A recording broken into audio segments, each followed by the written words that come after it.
Қазатомпромның басшысы Мұхтар Жәкішевтің Алтынай деген қызы Лондон қаласында, Ұлыбританияның астанасы. Бір қара нәсілді жігітке тұрмысқа шыққан екен.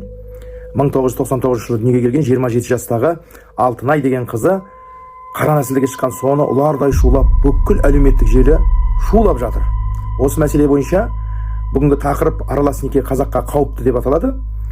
Бәлен көп жылдан бері мен осы мәселе бойынша айналысып, Мәдениет журналына, Қазақ үні газетіне, Абай порталына кезінде жазғамын. Аралас некенің қаншалықты қазақ халқына өте қауіпті екенін бізге төніп тұрған. Біз жарайды, мына Қытай халық республикасы секілді 2 миллиард адам болсақ, бір сәрі жарайды, бірен сараны шықса шыға берсін, қалғанымыз бар ғой деген секілді. Ал біз бар жоғы 20 миллион халықпыз. Оның 5 миллионы өзге ұлт өкілдері. 15 миллионы қазақ болса, оның тең жартысынан көбі мемлекеттік тіл, қазақ тілін, салт, дәстүр, әдет ғұрып, тарих, мәдениет, әдебиетінен бейхабар. Оларды қазақ деуге тіпті келмейді. Солардың бір әрі бірегейі Мұхтар Жәкішевтің өзі. Қазатомпромда 2009 жылы сотталып, 2021 жылы 11 жыл түрмеде отырып шықты. Сөйтіп қазір бизнес, кәсіпкерлікпен айналысып жүрген ағамыздың қызы міне кеше тұрмысқа шыққан екен. Енді не дейміз, енді амал жоқ. Енді былай қарасаңыз, әркімнің тағдыры өзінің қолында. Әр қыз болсын, ұл болсын, кімге үйленем, кімге тұрмыс құрам десе, қыз бала өзі білетіні бесенеден белгілі. Ол өзінің тағдырын өзі шешеді әр адам. Қазақстан Республикасының ата заңында да, қарапайым азаматтық некеде де ол өстіп жазылған, өзінің еркі. Ал бірақ ұлт ретінде қазақ ұлтының қазіргі осылай бір-бір деп, мен танитындардың өзінің мынау жоғарыда жүрген министріміз, әкім, депутат, сенаттар, әнші, күйші, биші, жыршылардың болашақпен барған ұл қыздары өзге ұлт өкілдеріне шығады, ал ұлдары өзге ұлттан қатын алады. Осылай біз ұлт ретінде жойылудың алдында тұрмыз, өкінішке қарай. Аралас неке бізге өте қауіпті. Біз мына күйімізбенен білмеймін не деуге болады, тіпті ауыз бармайды. Біреулер айтады, өткен ғасырда анау қазақтың интеллигенциясы барлығы Әлиханнан бастап Бөкейхан, Ахмет Байтұрсынұлы бүкілі орыс ұлт өкілдерінен алды ғой дейді. Енді ол заманына қарап, адамына қарап амал демекші, олар басқыншы патшалық Ресей, одан кейінгі мынау большевиктер бастырып келген кезде орыс ұлтынан алсақ, мен жаным сақтап қалам деген сияқты оларда үрей болды, қорқыныш болды. Қынадай қырып жатқан, бірақ онысына қарамай большевиктер 37 жылы екеуін де атып тастады. Алашорданың 25 мың адамын қынадай қырып тастаған бәріңіз тарихтан білесіздер. Енді ол заман өзгерді. Өкінішке қарай сол кездерде міне 90-ға келіп жатқан Олжас Сүлейменовтің өзінің әйелі орыс екенін білесіз. Тоқтар Әубәкіров, енді айтамыз Талғат Мұсабаев, Айдын жаңағы үшінші ғарышкердің өзінің көптеген біздің танитын, танымайтын адамдардың көптеген қазақтар өзге ұлт өкілдерінен алып кетті. Мен танитындардың өзі әншілердің өзінің ішінде Жексен дегеннің ұлы Шотландтың қызына үйленді. Сослай жіпке тізе берсең толып жатыр менің. Енді әрбірін айтсаң ертеңге өкпелеп жүрер құрсын. Жалпы менің мақсатым олардың абыройын айрандай төгу емес. Мақсатымыз ұлтты сақтап қалу. Қазақ деген ұлт 2100 жылы енді қазір 74 жылдан кейін қазақ ұлты бола ма, болмай ма деген қауіп төніп тұр бізге. Өйткені қолында диплом алғандар, алмағандары бар, әйтеуге қолға бір күрек деп жападармағай ар жағы Америка, бер жағы Европаға кетіп жатыр жұмысқа. Жастарымыз әлі үйленбей жатып, сол жақтарға барып өз бақытын іздеп.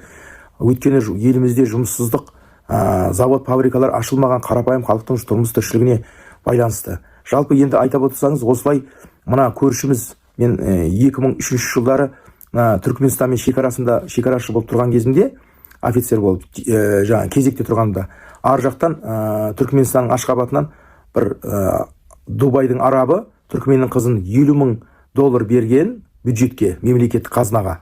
Одан әке-шешесін көндіріп тағы да $50,000 беріп, жаңағы Түркменнің қызын сатып алып, Дубайға ұшып кетпекші болды. Сол біздің шекарадан өтті сол. Есімде 2003 жыл болса керек. Міне, Түркменнің қызы $50,000 бюджетке құяды. Мынау жер жаһанда бізден басқа ұлттар. Грузиндер де сондай заң шығарып тастаған. Әзербайжанда, армяндардың өзі, мына Латвия, Литва, Эстония, бүкіл тіпті Израильдің өзі Қытайға бірде-бір қыз баласын тұрмысқа бермейді екен. Олын үйлендірмейді Қытайдан. Міне сондай заңдар бар жер бетіндегі басқа мемлекеттердің барлығында. Мына Қытаймен бодандастыру, не болмаса жапондар бірде-бір қызын тұрмыс құрмай шетелге шығармайды екен. Міне ұлттық ұстаным, ұлттық идеология қалыптасқан елдер. Ал біздің өкінішке қарай қазақтың ұлы болсын, қызы болсын, тегіннен тегін бір тиын төлемей бюджетке алып кете береді бір-бірлеп сүйреп. Мына пандемия кезде 2020 жыл мен 24 жылдары аралығында, мына 4 жыл бойы мен той саласында той томалақтарды жүргізіп жүретін адам ретінде айтайын. Бізде чат бар, амадалар, асабалар деген. Сода біліп отырмыз 48 қазақтың қызы Африкаға тұрмысқа шығып кетті. Біз тойларымызды жүргізгенбіз. Соның бірін 8-інің тойын мен өзім жүргіздім. Өкінішке қарай. Одан басқа итальянға, ағылшынға, француз, неміске шығып жатқан қаншама. Қытайға кетіп жатыр байға. Қазақтың қыздары да. Ұлдары кім көрінгеннің, кімде ақшасы бар, ақшасы жоқ, алып келе береді үйіне қатынды. Көрінген көк аттының.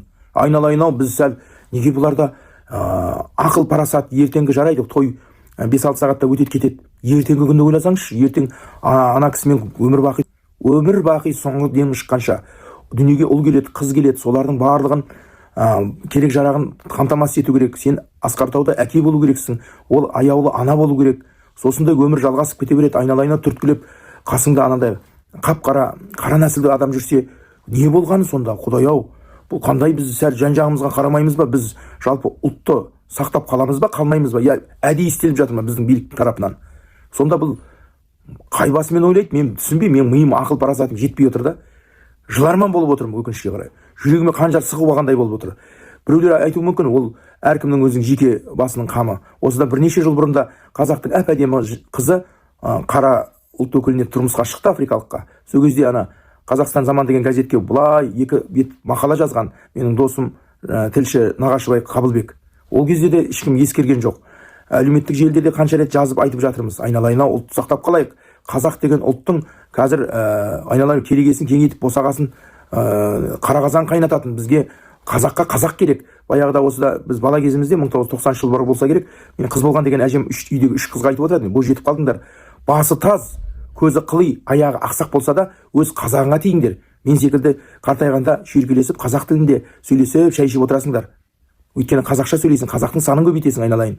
Ұлыңды ұяға, қызды қияға жіберіп, өмір деген бір-ақ рет келетін өмірді өксітпей, көрінген көк аттыға орысқа тисең орыс болып кетесің, өзбекке тисең өзбек боласың. Айналайын, қызым деп әжем өйстіп айтатын бүгінгі таңда әже қалмады. Ол әжені тыңдайтын бала жоқ. Не ұлыңды тыңдамайды, не қызың тыңдамайды. Өзім білемге салады. Мен мынау менің өмірім, не істесем өзім білем дейді. Атаң басы, жан-жағыңа қараса айналайына төрткүл дүние. Басқа былай болсын, біз ұлттан айырылатын жағдайға келіп отырмыз. Сондықтан аралас неке деген өте қауіпті. Кім болсаң бол, ұл болсаң да, қыз болсаң да, айналайын үйде өсіп жатқан ұл мен қыздың құлағына құйып тастаңыздар. Құрметті ата-аналар, менің тыңдармандарым, жанынан өтінем, айналайын, өтініш сендерден. Шырпыр боп біз ұлтты сақтау мәселесін күн тәртібіне қоюымыз керек парламент қабырғасында. Осымен неге шұғылданбайды? Көрінгеннің көк аттыға тиіп кете беретін біз сонда мал екеш, малдың өзі бар ғой, мен сізге айтайын. Ана жылқының өзі айғыр 19-20 шақты байталға бір айғыр болады. Ана басқа үйірдің айғыры келсе, ананың қолында өледі. Тепсініп, кісінесіп, ананы итеріп, тістеп, қуып жібереді ар жаққа. Жылқы екеш 4 аяқты хайуан. Қойдың өзі қошқар, басқа жердің қошқары келсе, сүзіседі, бермейді өзінің үйірін. 4 аяқты хайуанның өзі кез келгенін айтты. Біз барып араласайын десек, қарындас басқа ұлтпен кетіп бара жатса көшеде мысалы. Айналайын қандай, мен сотталып кетемін, сен не шаруаң бар, өзім білем дейді. Не шаруаң бар, мен кімге тием, не істеймін, өзім қоям, білем дейді. Сондықтан бізде заң дұрыс емес.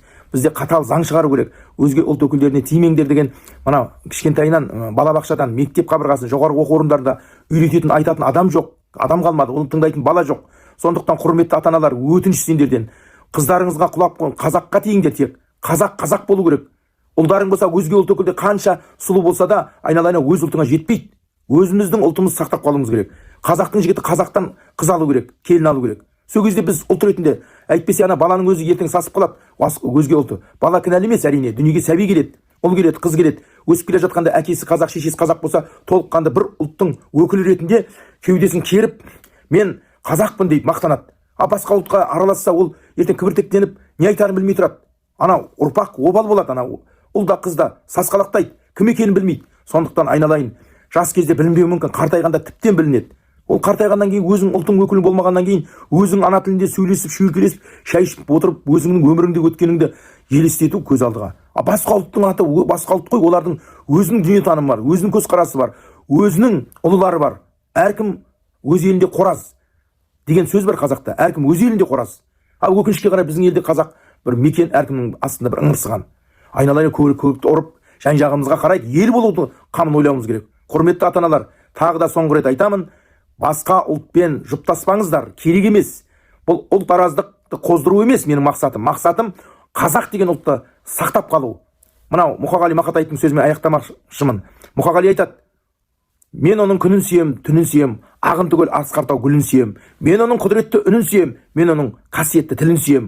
Бар жәндігін сүйемін қыбырлаған, бәрі маған отан деп сыбырлаған. Жаным менің кеудемді жарып шықта, бос торғайын болуының шырылдаған. Отан бәрінен биік екен, мен оны мәңгілікке сүйіп өтем дейді Мұқағали Мақатаев. Сондықтан отанымызды сақтап қалайық. Қазақ ел болу керек. Лайк басыңыз, пікір жазыңыз. Көріскенше күн жақсы. Сау, саламат болыңыздар.